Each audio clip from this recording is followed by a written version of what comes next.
Jai Hind, Jai Bharat, and welcome to Dev Talks. This is Aadi. I have with me Vice Admiral Anup Singh, who's going to try and help us understand what is that the Indian Navy is up to. There have been acquisitions that have happened. There's been a little change of posture. There's been a little change of style and design. Let's try and understand what is it that the Navy is trying to do. Is there been a change of perspective? And what are the future plans of the Indian Navy? Thank you so much, sir. Namaskar. Welcome to the show. Thank you, Adi. Always a pleasure. So, firstly, I want to talk about these two new submarines that have been just ordered, which is considered to be top of the line as far as the domestic production is concerned. 90% indigenous components. What is it that we are trying to do when we get this? In is a lot of people have started saying that has the aircraft carrier been put on the back burner for these submarines? Is that something that you would you believe that, sir?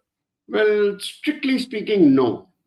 The only thing is in the mind of some quarters in the government, as I can see, since I am in retirement and therefore I don't know the exact things that are going on files, is that since the first ISC has already got commission, that is the Vikrant, the new Vikrant, there is a requirement to now start focusing on the aspects of the attack submarines, the SSNs.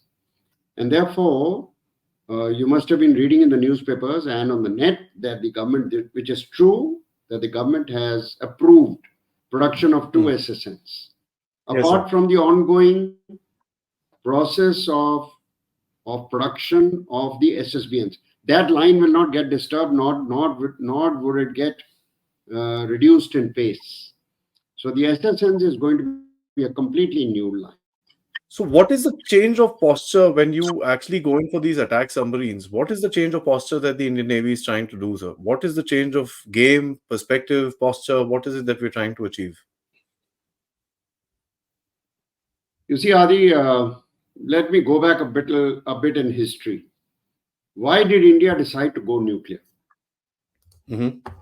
We decided way back in 1964, which very few people appreciate today. Very few people know the reasons. When China conducted its Lop-Nor test, the first one in 1964, we got worried because it was 2 years after the Chinese debacle, the China-India war. And we knew that now this enemy was coming into his own. There is no doubt that China in any part of the future is never going to be friendly to us. Therefore, we started the weaponization program, which took a very long time, but it is all right. We missed the Industrial Revolution. We did not have enough economic might. We did not have even conventional military might of the required standards. Therefore, it took us a long time before we could get weaponization, the strategic systems going. And the first requirement was to have A, ICBMs of the Agni series on the one hand, and B, the second strike capability. And that with invulnerability built in can only come through SSBNs. You can take it for United States of America, and you can take it for the Republic of France. The best and the most survivable vector is the submarine, because nobody can see where it is, nobody can know its intentions, nobody can do preemptive strikes against submarines which are already in their boxes at sea, because nobody can see where it is. Therefore, the first priority was there. Now, the Navy had been saying for a very long time that we also need to have attack submarines. And you would recall that the first INS Chakra was commissioned in Vladivostok and sailed to India on lease for a period of 3 years from 1988 to 1991. It was an SSGN, and the G stood for guided missiles. That means it had cruise missiles, not nuclear tipped ones. And the whole idea was to train Indians in manning and on operating a nuclear powered submarine not just an SSN, but also an SSBN, whose production was already on. We took a long time. That helped us a hell of a lot. Our crew were there in the Soviet facility for almost 3 years, and not one, but more than one crew. The whole idea was to do exactly what the Americans and the Soviets were doing. You don't have just one set of crew for an SSBN. For that matter, even for the SS. You always have changeover. Now, since the SSBN production itself was taking far too long, because we wanted to throw in as much indigenization as possible. And the fruits are there for everyone to see today. The first SSBN, which is Arihant, it took a long time to come out, but by the time she was commissioned and fully operationally tested, we assessed that we had put in about 30+% of indigenization. No mean achievement, not for a nuclear propelled submarine. For that matter, no mean achievement for a conventional submarine. Till now, we haven't had an indigenously developed conventional submarine. And we should be very soon on the way to doing that as well under Project 75 India, and perhaps something more. Now, by the time the second one gets going, she's already, as you know, been commissioned in the last couple of days, the Arighat. This indigenization percentage has gone up to almost double. And that's going to surprise a hell of a lot of the world.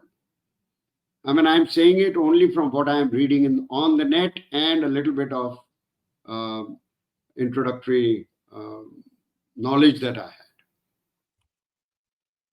That has been the USP of the Navy from 1946, not even 47. And right up to 1950, while the British were our masters insofar as heading the Navy and manning senior positions in the Navy under the Royal Indian Navy was concerned, we had said, for God's sake, we are not going to be a builder's Navy. We are not going to be a buyer's Navy, like 85% of the other navies in the world. We are going to become a builder's Navy. Because when it comes to navies, gestation periods are long. If you have to depend on foreign powers for every component, including weapons in particular, including machinery, including sensors, including host of auxiliary machinery, then you are going to be up the gum tree when there is a crisis and the supplier says, sorry, I don't support you. I support the other side, or I'm a neutral. You recall the Falklands War? You know what happened to the Argentinians in many a case, not only for their submarines, but also for their aircraft. So we said that we want to be self-sufficient. We missed the Industrial Revolution, but now is the time to become self-sufficient.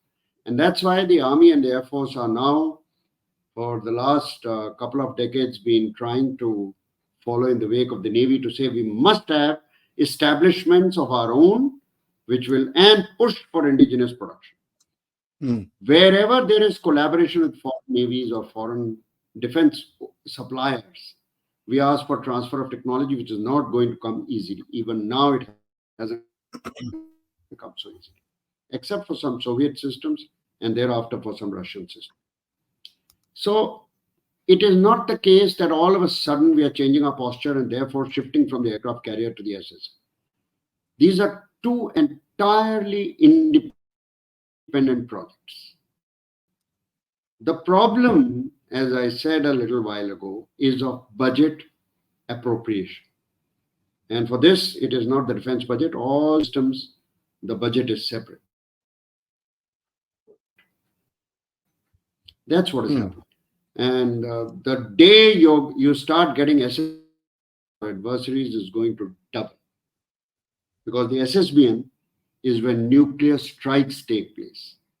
And to prevent nuclear strikes from taking place from first use, as against no first use in our case, then they know that the second strike is going to be punitive.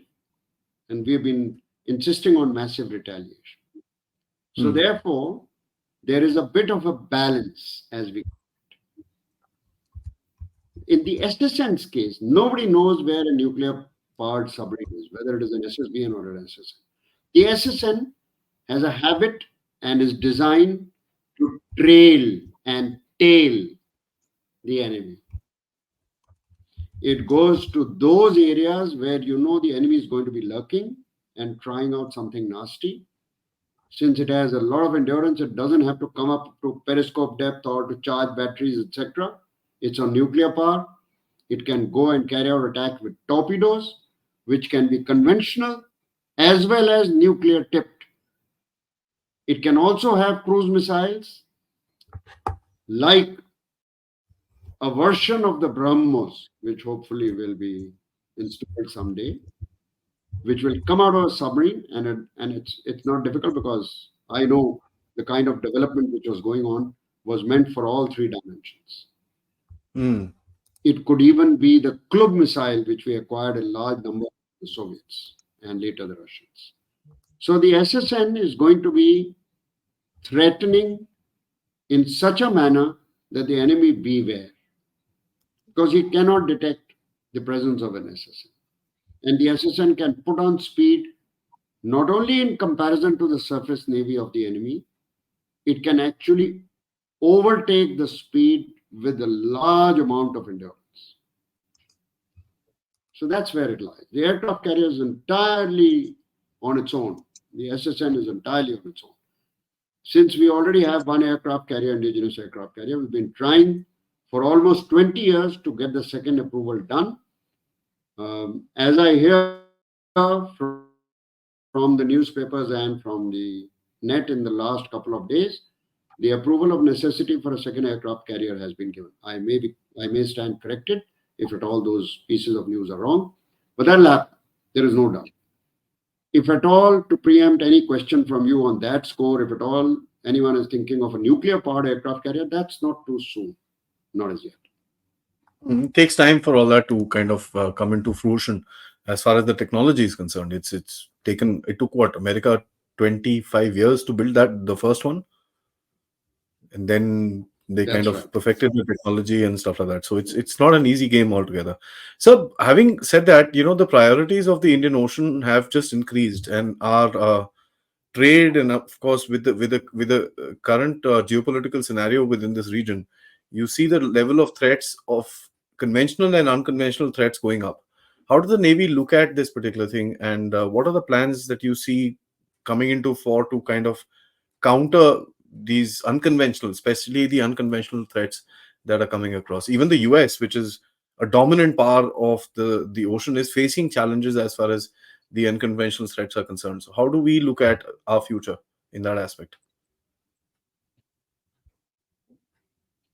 A very good question, Aadi. In fact, just yesterday or day before, there was an article which has been very well written by some American author questioning the validity and the effectiveness of the US carrier strike groups against non-state actors and against attacks by organizations like the Houthis.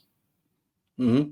The USS Eisenhower there, as you know, for a couple of months, and its effectiveness has been put in question in that article, and it has now gone back to Norfolk because it had overstayed over here. The point is that these kinds of asymmetric threats and challenges of a new variety with drones, ballistic missiles, and so on and so forth are becoming more of an existential threat even for navies as advanced as the US Navy. So conventional threats are, I would call them traditional threats. That's one adversary against one belligerent against the other, whoever starts first.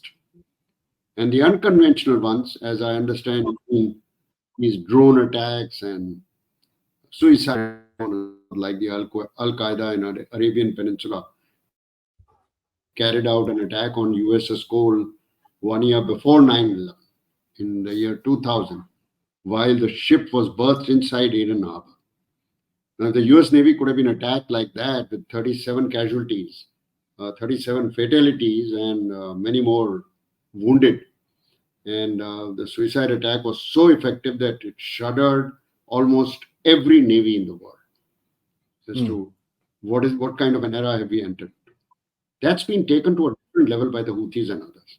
And these drones, firstly, the organizations or the states that are sponsoring them or feeding them in the hands of Houthis are now beating the pace at which technology was galloping. I mean, they've been Yeah. put in the hands of the uneducated lot. And they are just being vectored to the position through GPS controlled systems by a, by perhaps a vessel, a floating platform, by the sponsor who's doing what is otherwise known as mid-course guidance. That means GPS enabled. And can you imagine they can go up to 800, they prove themselves to go to 800 kilometers and they'll go further. Because they're so cheap that you can actually call it range rather than radius of action. They don't mind dumping it after it has carried out an attack. In fact, most of them are being now designed by these organizations like the Houthis or their sponsors to be one-way tickets. Because the kind of damage that they create or can create is so enormous that they don't mind spending those $3,000 and $8,000 or even $50,000. So to guard against this kind of a challenge, these threats, unconventional ones, you saw what the Western Naval Command did. The Indian Navy immediately put them into action. And the most modern Kolkata class destroyers were put into action, apart from some multi-mission frigates, again, some modern ones. All of them were up with their radars and their standby systems, all at action stations 24/7. That's how they were able to rescue 2 merchant ships in the very first month. I think one in the very first month of November 23 and one later. They were able to escort one ship which had caught fire. They were able to rescue people out of that ship. They were able to douse the fire in one of them, which is not an easy thing in a merchant ship, because apart from the commodities which may also be inflammable, the fuel inside its tanks itself is a bomb.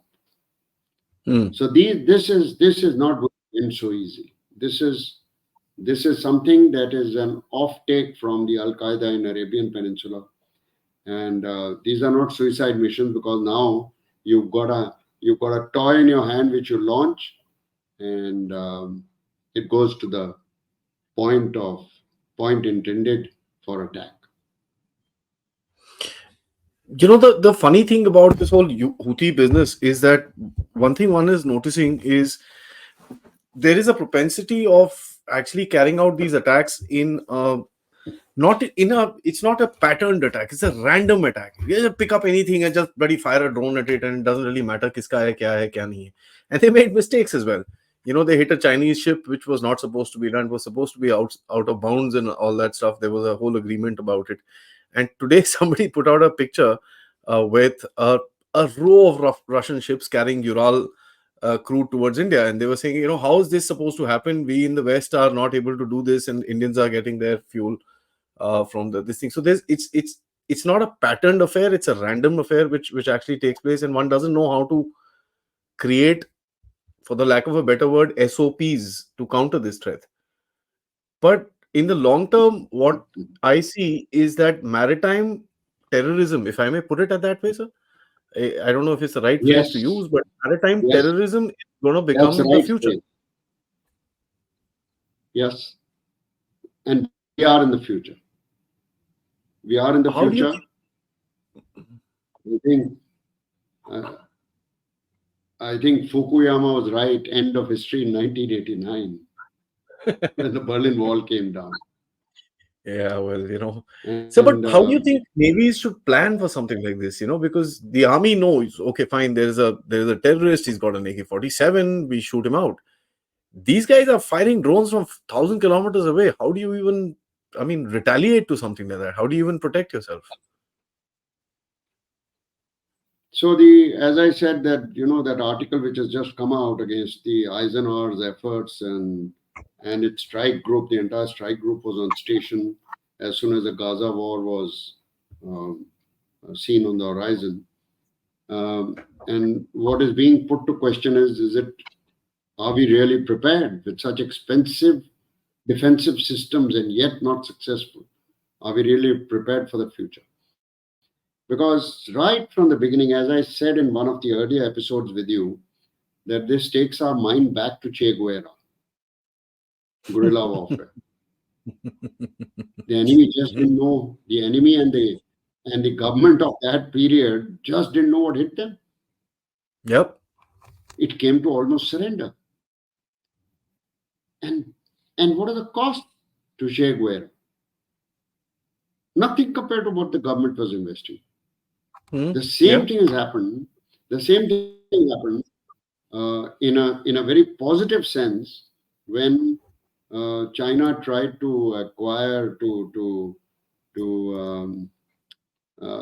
take on the Vietnamese and trying to say, you 1,000 years ago you were a province of China, and here we are. We are going to take, not thinking of Taiwan but thinking of Vietnam. And what did the Vietnamese do? Exactly the same thing, guerrilla warfare. And the Chinese retracted with a blunt nose. They just didn't know what hit them.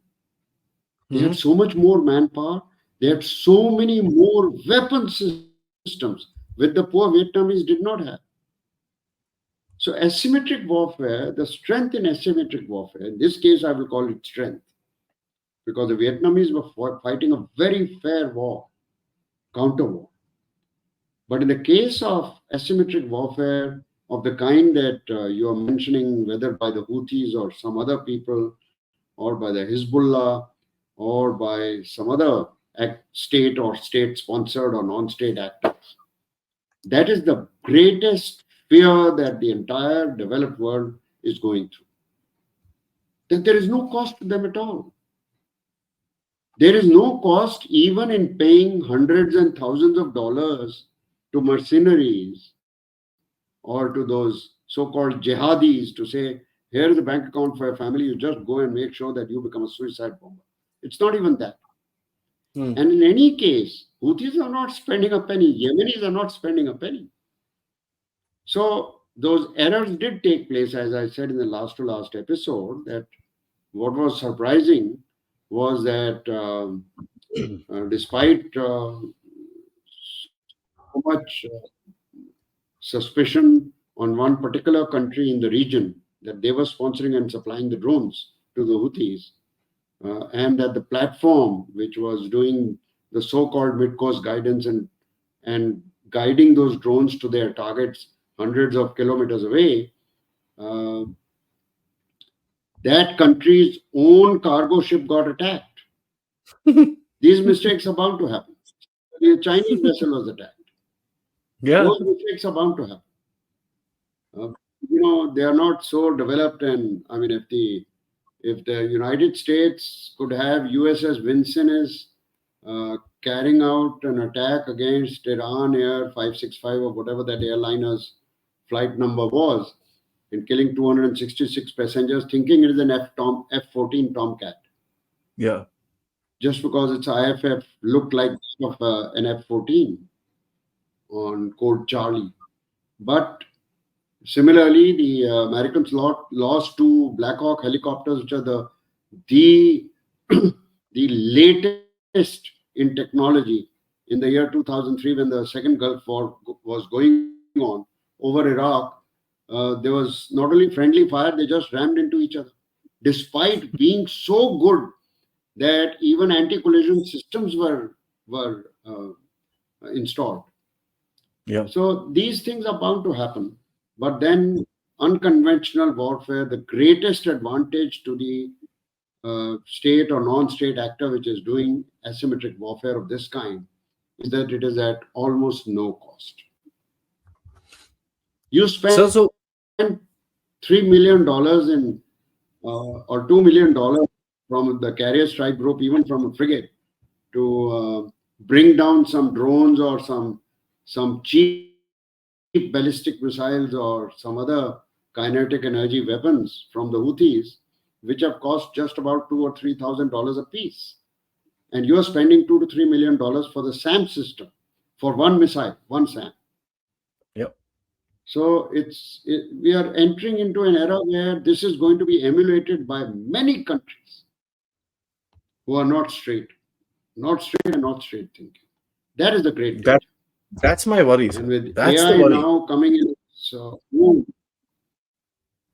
with AI coming on its own now, not just in Chat GPT for people like me, but in remote controlling things, there is a great danger. I That's read about 5 years ago, when AI was not being talked about so much, that there is a great danger in when these cabs were being innovated in, uh, driverless cabs and driverless cars, and they were being tested out in America, not just by Tesla, but even before that. And somebody had written an article in a maritime journal, an international maritime journal, saying the day is not far when, to save money, companies are going to drive ships without any crew. And perhaps there'll be just one or two people to see that AI generated system is working well, and if there is any problem, they can do corrections without soldering by replacing modules. Now, some vessels are already on AI generated piloting. And the danger that was indicated at that time when they were driverless taxis, it said that these are the vessels which will, when it comes, it is not too distant in the future. When they finally come to sea, they are the ones who are going to create havoc and create panic in the minds of even countries which own these vessels. Because the maritime terrorists, are going to target these vessels to embark them like pirates and then maneuver them at will into somebody's juicy target on land. Go at full speed and land up in some place where there is either a strategic facility or a nuclear power plant, or to just block a harbor. What kind of surprises me is that people are not talking about the solutions for this. Everybody's kind of saying, oh, this is going to be a problem. No force in the world has come up with a solution. I mean, nobody's talking about regulations. Nobody's talking about, this is open-ended terrorism. And, for ground-based terrorism, you've got these mechanisms in the world and this and that. Nobody's talking about the oceans. And it's no wonder that India today is looking at land routes as their or multimodal transport, corridors as their primary way of doing trade, rather than plain and simple sea routes as used to be there in history. How do you think that what would you recommend to the naval chief, if you would ask, sir, that what is it that we should work on as a priority to, if nothing else, safeguard our platforms? I mean, going and hitting the Houthis in Yemen is not the answer. Yes, you will have Because to have no. You will have to have counter to counter to counter to counter systems. Like saying you have to have a cop to keep track of a cop. It's going to be an extremely expensive game.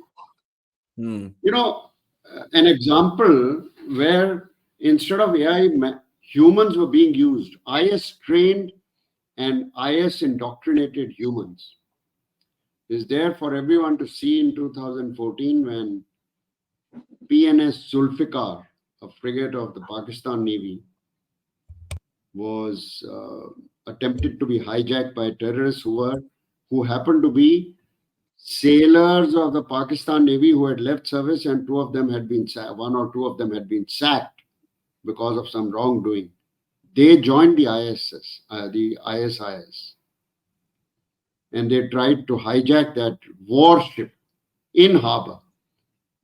And to the good fortune of Pakistan, and we should all be thankful, not just Pakistan should be thankful, that this kind of an example was nipped in the bud, was that that ship was preparing to proceed to sea. When you are preparing to proceed to sea, you do something like what we call in the Indian Navy sea and action.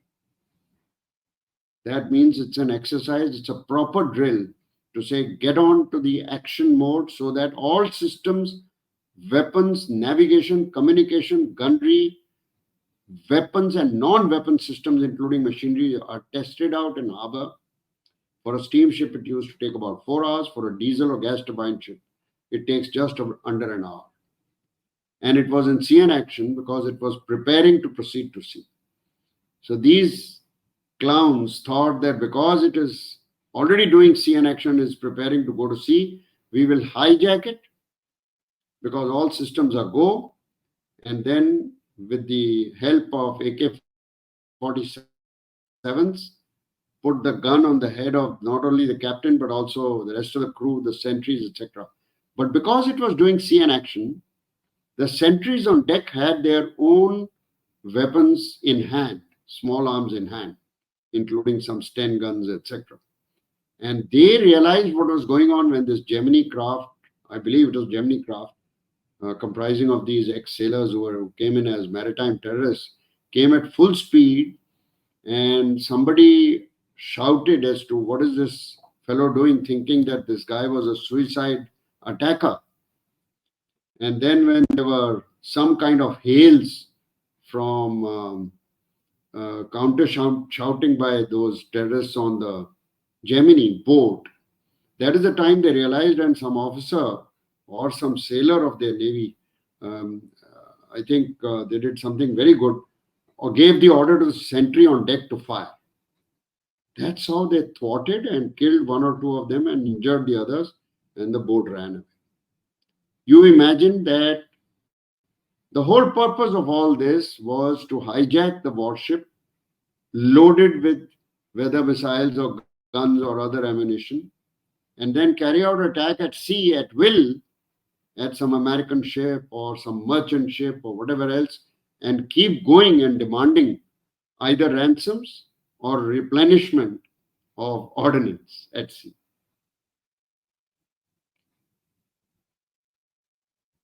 That is insane. I mean, sir, coming towards the end of, I mean, I'm really flabbergasted by what you've told me. It really puts a very different perspective on the threat perception of the country today. It's dangerous times ahead.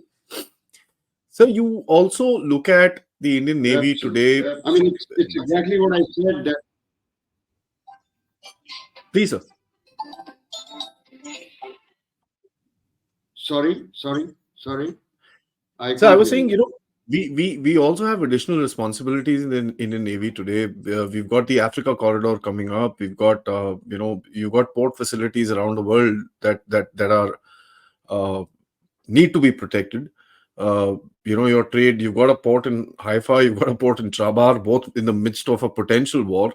You've got a port in Vietnam. You're trying to figure out the port in Brunei. Prime Minister has actually gone ahead and spoken about his Look East policy with regards to port-led development. Now, what is it that the Indian Navy would need to do to kind of take this particular thing forward? And what are the future plans that you would perceive for the Navy to protect these assets of ours?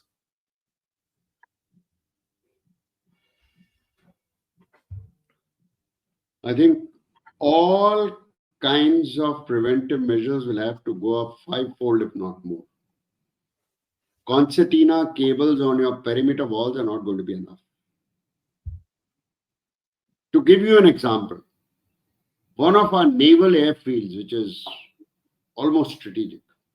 Strategic in the sense all major surveillance aircraft and ISR facilities, intelligence, surveillance, and reconnaissance kind of aircraft. Expensive assets and assets which are very vital for carrying out surveillance. Without surveillance, you can't do patrolling. Without surveillance, you can't detect. Is 27 kilometers. Another naval airfield is 23 kilometers. Some of the Air Force bases are comparable, if not more, in length of perimeter. And the kind of haphazard town planning that has gone on not just since independence, not just before independence, but after that in particular, thanks to our vote banks. You've got 10 to 14 feet high walls around this perimeter, but 3-storied and now 4-storied buildings hugging those walls. So it is not just visibility, it is also line of sight. Yikes. You understand what I mean? Line of sight for using cheap weapons. Now, concertina cables, whether on our borders or on our perimeter walls around strategic facilities and facilities which are not strategic. I am calling it strategic not because strategic means some kind of a base where unconventional or super conventional or nuclear powered assets are based. I am saying unconventional in the sense that I am calling it strategic because those assets are extremely vital. They are extremely expensive. So I'll take you back to 2007 when Katunaike airfield was damaged by a very unconventional method by the LTT. What did they do? They went to Switzerland because, the LTT cadres and their sponsors and supporters were ethnic Tamils were based all over Europe and in America, who were funding them also. And one of them procured the Pilatus aircraft from trainer from Switzerland. The Pilatus is a simple aircraft. You know that even we, I think, in the Air Force have started using it. Yes, sir. It's a turboprop. It is not supposed to have any weapons. It has endurance which is limited. And therefore, the Sri Lankans felt that from Jaffna, even though they had found through satellite surveillance or assisted by India in finding out what is going on over there in the jungle, that there was an airstrip which was just about a few hundred meters, not 1,000 meters long. And they gave up thinking that guys had procured 1 or 2 Pilatus aircraft, that in any case the Pilatus can't carry a weapon. The Pilatus does not even have endurance to go all the way to Colombo from Jaffna. And even if it is one way. But in any case, it can't carry any ordnance. What did these guys do? They innovated. They put drop tanks under the wings. Under the fuselage, they put a bomb. All assembled by themselves. Wow. And they did not even do a suicide mission. They went, because of the drop tanks, they went back. I think Katunaike is the name of that airfield, where a lot of damage was done. Yes. 1 or 2 military aircraft also went down, and some commercial aircraft also were down, and they went back. Now, therefore, it is, as we have said, in the classroom and on the operational desk throughout lives, from America to Papua New Guinea, everybody in the military says, think ahead and think ahead of your enemy, even if he is 5 times less than you in assets and in capability and in understanding. Because when it comes to asymmetry, the mind works much faster to the lesser have, in the case of the lesser have, in this case, the LTT, for example, than in the regular military, where one is sitting on the desk and pushing files and saying, our drills are perfect, our war games have shown that there is no way that the enemy can strike us and get away with it. So we are into very troubled times, and therefore a lot more effort is going to be required to say, how do you just forget about concertina cables on your borders, on your perimeters. You have to think of other means. Those other means will include PTZ cameras and not just plain CCTV cameras. They will have to include camouflaged cameras. They'll have to include human intelligence at a much higher level. They'll have to use surveillance which is space-based, surveillance which is drone-based, surveillance with MQ-9B types. Why do you think we are spending $3.5 billion? That's going to give us a real high push to elevate us to a position where we'll be able to beat any kind of an initiative on the part of any belligerent, any adversary, and any non-state actor. You will have to keep the entire space around you under surveillance 24/7. So while in Reagan's time the threat was Star Wars, we are not talking of Star Wars. We're not there yet. Now war, absolutely. Wars, if I may use a crude word, is gulli danda. Jeez. It's come to that level when you look at the Houthis. It's come to that level when you look at people in places like Afghanistan and Pakistan having been trained and equipped with shoulder-launched missiles. And they are not using those shoulder-launched missiles at aircraft, but they are using it on land targets, on VIP assets, on killing some VVIP who has arrived on a first floor of a safe or a guest house. These are the kind of things where we will have to be forearmed now at a much higher level. But ultimately, against your actual adversaries, and that is Pakistan and China, there should be just no inhibitions in calling them out. We will have to do upping of the game by making sure that you are equipped with such weapon systems which are equated to no first use, and yet retaliatory will be massive retaliation. Such punitive measures that they will never try to do anything else. Neither in Pulwama nor anywhere else. So it's an expensive game. I mean, can you imagine this country spending $3.5 billion for 31 MQ-9Bs? But I am telling you, it's a steal. Because each one of those predators have 40 hours of endurance. They have been tested out. I think even as the word goes, from the time of the incident, even General Soleimani was shot by one of those with a precision munition coming out of one of those predators. Yes, sir. And by the way, read somewhere on the net that, or in the newspapers quite some time ago, that the Indian Navy has leased 2 of them. Yeah. Not bought, leased 2 of them, because of the kind of happy confidence that we have achieved, that we've finally gone in for these. And as you know, out of 31, 15 will come to the Navy because we require much more. Those will be called the Sky Guardians, the Sea Guardians. And the balance 16 will be divided 8 and 8 for the Army and Air Force.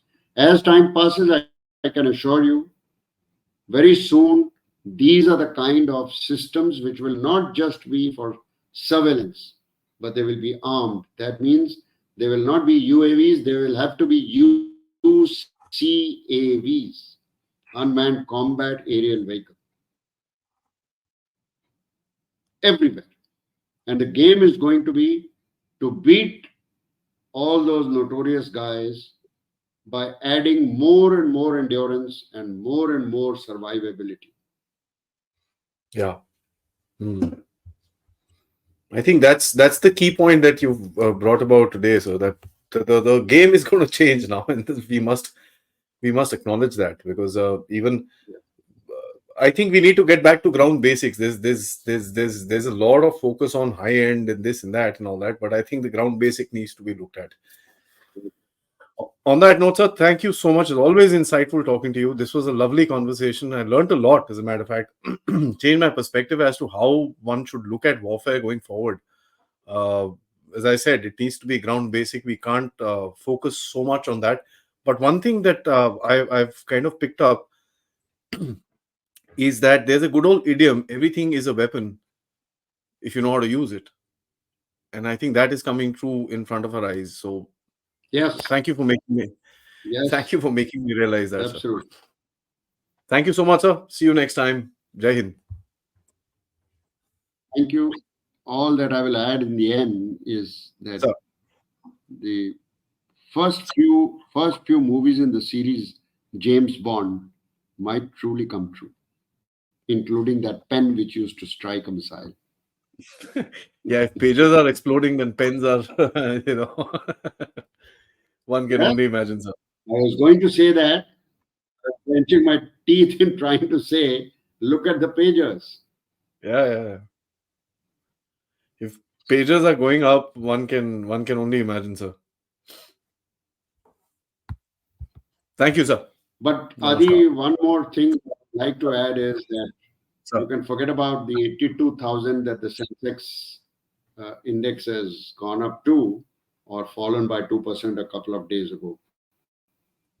What is going to really happen is that the cost of living across the world from America to Nauru to Cook Islands is going Hmm. to start shooting up very, very fast.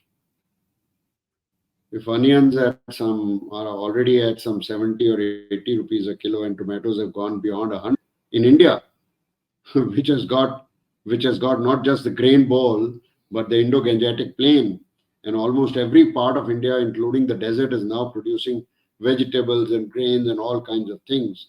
And yet, over here, prices are shooting up. You can imagine what is going to happen to everything, starting from oil, because of the turmoil in Gaza, in Middle East, the turmoil between Russia and Ukraine, and the chaos that is taking place between some developed countries and developing countries.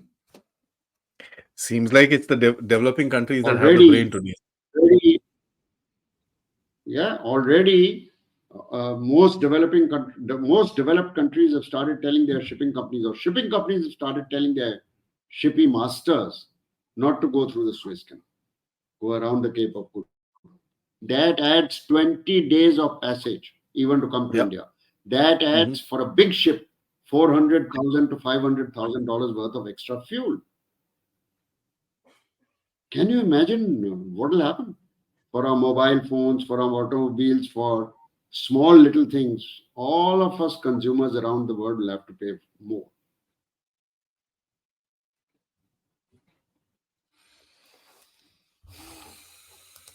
Scary prepositions. Thank you, sir. Always a pleasure. Thank you. Namaskar and Jai Hind.